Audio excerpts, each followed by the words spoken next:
कृपया वीडियो को पूरा देखिएगा, अधूरे ज्ञान से कोई लाभ प्राप्त नहीं होगा। नमस्कार दोस्तों, स्वागत है आप सभी का एक बार फिर से। दोस्तों, अगर आप अपनी लाइफ में कुछ नया सीखना चाहते हैं तो चैनल को सब्सक्राइब जरूर करिएगा। दोस्तों, जगत के पालनहार विष्णु जी को समर्पित एकादशी व्रत संपन्न व्रतों में सबसे उत्तम माना जाता है। सभी एकादशी व्रतों में सर्वश्रेष्ठ माने जाने वाले निर्जला एकादशी का व्रत आने को है। पद्म पुराण के अनुसार ज्येष्ठ मास के शुक्ल पक्ष की एकादशी को परम पुण्यदायी ने बताया गया है। निर्जला एकादशी पर निर्जल व्रत रखकर भगवान विष्णु जी की पूजा होती है। व्रती को पानी की एक बूंद भी पीना वर्जित माना जाता है। मान्यताओं के अनुसार जो व्यक्ति एकादशी का व्रत करता है उसे पुण्य की प्राप्ति होती है, उसे अपने सभी पापों से मुक्ति मिलती है। भगवान श्री हरि विष्णु के आशीर्वाद से जीवन में संपन्नता आती है। विष्णु जी और मां लक्ष्मी के साथ ही इस दिन भगवान शिव और मां पार्वती की भी पूजा की जाती है। कहा जाता है इस दिन भगवान शिव और मां पार्वती की पूजा करने से शुभ फलों की प्राप्ति होती है, जीवन में वृद्धि होती है।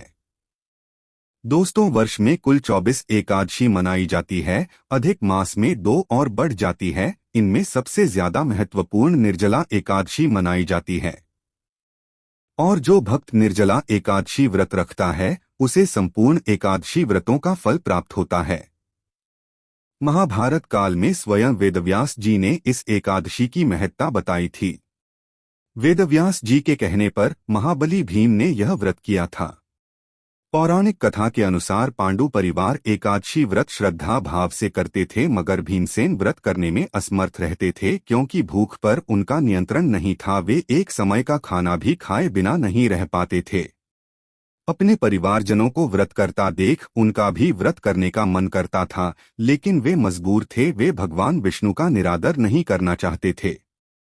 इसीलिए एक बार उन्होंने अपनी व्यथा महर्षि वेदव्यास जी को बताई और समस्या का हल पूछा। वेदव्यास जी ने उनकी चिंता दूर करते हुए निर्जला एकादशी व्रत का महत्व बताया और कहा कि इस व्रत के नियम बेहद कठिन है, मगर जो भी यह व्रत करता है उसे समस्त एकादशियों का फल मिलता है, उसके सारे पाप में जाते हैं। यह एकादशी वृषभ और मिथुन संक्रांति के बीच में बढ़ती है और इस दिन अन्न और जल ग्रहण नहीं किया जाता है।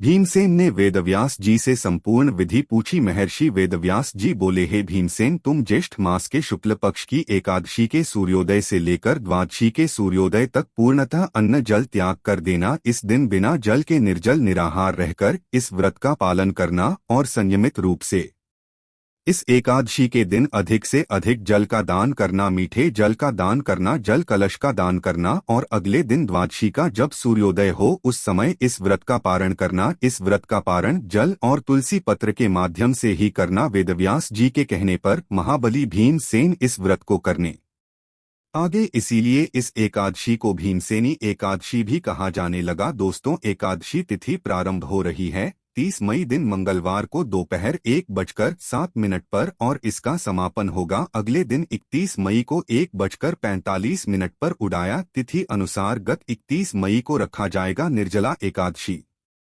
का पारण 1 जून को किया जाएगा, जिसका समय सुबह 5:24 से लेकर सुबह 8:10 तक रहेगा। अगर आप पूरे वर्ष एकादशी व्रत नहीं कर पाते हैं तो आप केवल निर्जला एकादशी का व्रत करते हैं तो वर्ष की सभी एकादशियों का पुण्य फल आपको प्राप्त हो सकेगा। और अगर आप पूरे वर्ष के एकादशी का व्रत करते भी हैं तो व्रत के दौरान अगर आपके हाथों अनजाने में कोई गलती हो गई है, कोई त्रुटि हो गई है, तो उन सब की क्षमा प्रार्थना के लिए इस एकादशी का व्रत अवश्य करना चाहिए। आगे बढ़ने से पहले आपसे रिक्वेस्ट करते हैं कि वीडियो को लाइक जरूर करिएगा, दोस्तों को शेयर कर दीजिएगा और अगर आपने अभी तक चैनल को सब्सक्राइब नहीं किया है तो चैनल को सब्सक्राइब करके बेल आइकन जरूर बताइएगा। दोस्तों, यह निर्जला एकादशी का व्रत बहुत कठिन होता है। यदि आप शारीरिक और मानसिक दृष्टि से सक्षम है तो आप 24 घंटे का निर्जला व्रत अवश्य रखें। पद्म पुराण के अनुसार निर्जला एकादशी का व्रत करने से मनुष्य के शरीर की शुद्धि होती है, समस्त मनोकामनाओं की पूर्ति होती है। भगवान श्री हरि विष्णु जी को प्रसन्न करके शुभ आशीर्वाद पाने के लिए यह बड़ा शुभ अवसर है। अगर आप विवाहित हैं तो पति पत्नी दोनों मिलकर इस व्रत को करें। कुंवारी कन्याएं भी अपनी मनोकामनाओं की पूर्ति के लिए इस व्रत को कर सकती है। विधवा महिलाएं अगर इस व्रत को करती है तो अगले जन्म में उन्हें उत्तम सौभाग्य की प्राप्ति होगी। दो महिलाएं पुरुष छोटे बड़े सभी लोग यह व्रत करके मनोवांछित फलों की प्राप्ति कर सकते हैं। दोस्तों, इस दिन सुबह शाम तुलसी पूजन अवश्य करें। तुलसी के पास घी का दीपक अवश्य जलाएं। इस दिन मीठे जल के दान का विशेष महत्व है, तो अधिक से अधिक आप मीठे जल का वितरण करें। इससे आपके जीवन में मधुरता आएगी। पति पत्नी के बीच संवाद है तो उनमें से एक मीठे जल का दान जरूर करें। आपसी संबंध बेहतर होंगे। दाम्पत्य जीवन में मिठास आएगी। निर्जला एकादशी व्रत के नियम दशमी तिथि से ही प्रारंभ हो जाते हैं। निर्जला एकादशी के दिन मन में किसी के प्रति द्वेष, घृणा, क्रोध इत्यादि न रखें। व्रत के दिन काम, मोह, लालच ऐसी बुरी इच्छाएं मन में न लाएं। किसी भी जीव जंतु को कोई तकलीफ न दें। हर सजीव में ईश्वर का वास माना जाता है, इसलिए ऐसा कोई कृत्य न करें जिससे किसी को दुख पहुंचे। एकादशी पर सुबह स्नानोपरांत अगर आपने निर्जला व्रत का संकल्प लिया है तो पारण तक पानी की एक बूंद भी न पिएं। और अगर आप निर्जला व्रत नहीं रख रहे हैं तो आप फलाहार करके भी व्रत रख सकते हैं। एकादशी से एक दिन पहले भरपूर मात्रा में पानी का सेवन कर लें, जिससे निर्जल व्रत में आपके शरीर में पानी की कमी ना हो। अगर आप पूरी तरह से तंदुरुस्त नहीं हैं, कोई बीमारी चल रही है, मधुमेह से ग्रस्त है, तो आप फलाहार करके भी इस एकादशी का व्रत कर सकते हैं। लेकिन अगर आप निर्जल निराहार रहकर इस व्रत को करेंगे तो आपको संपूर्ण पुण्य फल की प्राप्ति होगी। निर्जल व्रत आप नहीं भी कर रहे हैं तो भी इन 2 दिनों में लहसुन, प्याज, मांस, मदिरा इत्यादि से दूर रहें। पद्म पुराण में उल्लिखित है कि एकादशी व्रत पर चावल का सेवन नहीं करना चाहिए। ऐसा कहा गया है कि जो व्यक्ति एकादशी तिथि पर चावल का सेवन करता है उसे अगले जन्म में रेंगने वाले कीड़े का रूप मिलता है। इस दिन नमक का सेवन भी नहीं करना चाहिए। अगर नमक का सेवन करना आपके लिए आवश्यक है तो दिन में एक बार आप सेंधा नमक खा सकते हैं। साथ ही मसूर की दाल, मुरली, बैंगन और सेम से भी परहेज करें। भगवान को भी शुद्ध और सात्विक चीजों का ही भोग लगाएं। निर्जला एकादशी के दिन बाल, नाखून न कर दें, दाढ़ी न बनवाएं, पूर्ण रूप से ब्रह्मचर्य का पालन करें। और अगर इसी समय आपके घर में जन्मा अथवा मृत्यु का सूतक अगर अचानक लग जाता है तो ऐसे में आप नियम पूर्वक व्रत करें। सिर्फ भगवान का पूजन या उनकी प्रतिमा को स्पर्श न करें। निर्जला एकादशी पर दिन में न सोए, रात्रि में भी जागरण करें। भजन, कीर्तन, मंत्र जाप, श्रीमद् भगवद गीता, विष्णु सहस्त्रनाम आदि का पाठ करें। सत्यनारायण की कथा सुने और सबसे महत्वपूर्ण निर्जला एकादशी की कथा पढ़ी या सुनी। इस व्रत की कथा सुनने मात्र से व्यक्ति को स्वर्ग की प्राप्ति होती है। चतुर्दशी युक्त अमावस्या को सूर्य ग्रहण के समय श्राद्ध का जो फल मिलता है वही फल निर्जला एकादशी की कथा सुनने से प्राप्त होता है। इसका वर्णन ब्रह्मवैवर्त पुराण में है। कथा सुनने के बाद ब्राह्मण को यथाशक्ति दान दक्षिणा दें। निर्जला एकादशी की कथा हमारे चैनल पर उपलब्ध है, आप उस वीडियो को जरूर देखें। दोस्तों, निर्जला एकादशी के दिन शीतलता पहुंचाने वाली चीजों का दान किया जाता है, तो छतरी, जूते या जलकुंड का दान करना बहुत ही पुण्यकारी माना जाता है। निर्जला एकादशी के दिन जल कलश पर एक खरबूजा रखकर उसका दान करें। आप अन्य फलों का भी दान कर सकते हैं। व्रत का पारण करने के बाद आप जो दान करने वाले हैं उसका संकल्प पारण के समय ही लें। पारण के बाद आप चाहे तो फल या जलकुंभी का दान कर सकते हैं। इस समय ब्राह्मण भोज अवश्य करवाएं। यह संभव न हो तो उन्हें भोजन की सामग्री भेंट करें, उन्हें दक्षिणा दें। दोस्तों, वैसे भी गौदान को शास्त्रों में सर्वोत्तम दान कहा गया है और साल के सबसे बड़े एकादशी के इस महापर्व पर गौदान करना अनंत गुना पुण्य फलदायी माना जाता है। तो आप अपनी श्रद्धा और सामर्थ्य के अनुसार गौदान करें। गौदान नहीं कर सकते हैं तो कम से कम गौ सेवा अवश्य करें। गौमाता को चारा खिलाएं, जल आदि की व्यवस्था करें। गौशालाओं में दान भी कर सकते हैं। गौमाता के निर्मित जो भी दान कर माफ करेंगे वो सीधा सीधा भगवान विष्णु जी को प्राप्त होगा। निर्जला एकादशी के दिन ब्राह्मणों की, साधु संतों की, बड़े बुजुर्गों की सेवा करनी चाहिए। इनका अपमान अपने हथों न होने दें। कोई भी गलत या अनैतिक आचरण बिल्कुल न करें। यदि अनजाने में कोई गलत कार्य आपसे हो जाता है तो भगवान से क्षमा याचना करके उसका प्रायश्चित आप दान पुण्य करके कर लें। निर्जला एकादशी के दिन सुबह ब्रह्मा मुहूर्त में उठें। गंगाजल मिले जल से स्नान करें। स्वच्छ धुले पीले वस्त्र परिधान करें।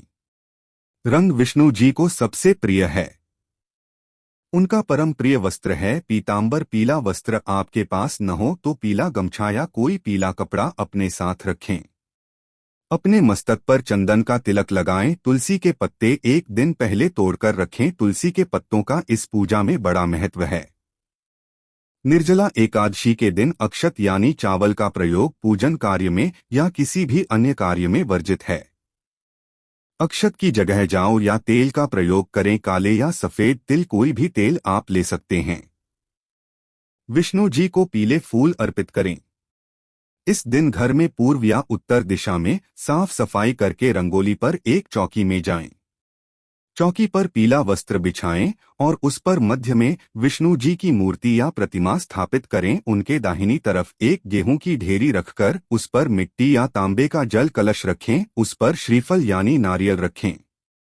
विष्णु जी के पूजन में सर्वप्रथम उन्हें जल से स्नान कराएं। 4 बार जल चढ़ाएं। पंचामृत से स्नान कराएं। एकादशी के दिन केवल पंचामृत के रूप में आप शहद का उपयोग कर सकते हैं, अन्यथा इस दिन शहद का प्रयोग वर्जित है। पंचामृत से स्नान के बाद फिर शुद्ध जल चढ़ाएं। फिर वस्त्र यानी कला या मौली अर्पित करें। उन्हें चंदन का या कुमकुम का तिलक लगाएं। यज्ञोपवीत जनेऊ अर्पित करें। उन पर जौ या तिल चढ़ाएं। उसके बाद तुलसी दल अर्पित करें। पीले फूल चढ़ाएं। सुगंधित इत्र लगाएं। धूप और शुद्ध घी का दीपक उनके सामने प्रज्वलित करें। उन्हें नैवेद्य अर्पित करें। भोग में फल या दूध से बनी मिठाई पर तुलसी का एक पत्ता आपको अवश्य रखना चाहिए। फिर नैवेद्य के आसपास जल घुमा दें। उसके बाद एक पान में लौंग इलायची रखकर भगवान को पान का बीड़ा अर्पित करें। उनकी आरती उतारें। पूजा के बाद निर्जला एकादशी की कथा का श्रवण करें। दूसरे दिन सुबह जो वस्तुएं आपने चढ़ाई हैं उन्हें किसी मंदिर में या ब्राह्मण को दान कर दें। अब कुछ विशेष ध्यान देने योग्य बातें। निर्जला एकादशी के दिन वैसे तो जल पीना पूर्णतः वर्जित माना जाता है, लेकिन पूजन समय आचमन करने का विधान है। तो यदि आप आचमन के माध्यम से जल पीते हैं तो उसका कोई दोष नहीं लगता है। शरीर अंतर्गत शुद्धि के लिए आचमन आवश्यक है। आचमन 3 बार किया जाता है। ओम के शिवाय नमः, ओम नारायणाय नमः, ओम माधवाय नमः कहते हुए 3 बार आचमन करने का विधान है। इससे आपका व्रत भंग नहीं होगा।